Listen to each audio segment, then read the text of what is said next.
All right, let's talk about the Jefferson era. Thomas Jefferson was really someone we can learn a lot from. He didn't have a lot of success as Secretary of State. Nobody would listen to him. He ended up quitting. And then he ran for election in 1796, and John Adams defeated him. And so it looked like the country really wasn't going his direction towards his ideas. But he stuck with it and eventually won the election of 1800 and got his opportunity to make a difference in our country and share his ideas and get his ideas implemented. Jefferson becomes president. Election of 1800 is an interesting election. You have two Federalists running, Adams and Pinckney, and then you have two Democratic Republicans, Jefferson and Aaron Burr.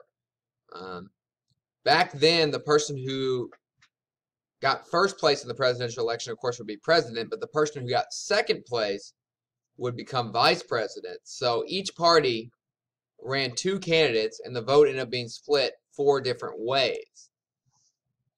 The Federalists, who were hoping that John Adams would remain president, wanted rule by the wealthy. They wanted government to be powerful.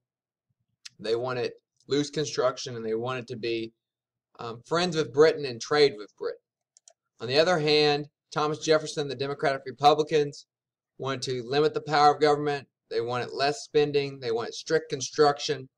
They wanted power to the common person, more voting rights to the common person, and they wanted to be more like France and have more of an alliance with France. Interestingly enough, Thomas Jefferson wanted to keep the national bank, something that he had fought against earlier. You have to give him a little bit of credit for this. He was able to not be stubborn and realize the national bank was working well, even though it wasn't his idea.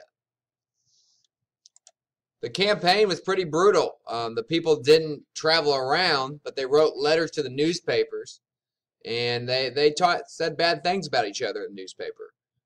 Thomas Jefferson said that if you make John Adams president again, he'll make himself a king.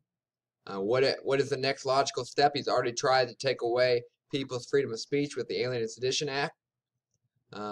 In return, John Adams said Thomas Jefferson would create a country of chaos like the French during the French Revolution. Is that what the people really wanted? In the end, the damage John Adams had done to himself with the Alien and Sedition Acts was too much for the Federalists to overcome. But Jefferson had a surprising problem.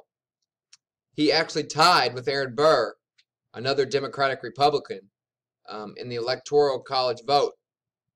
When it's a tie in the Electoral College vote, Congress gets to decide, and they had to vote 36 times before finally Jefferson won by 1 vote. So Thomas Jefferson will become president, but just barely, and in quite the struggle.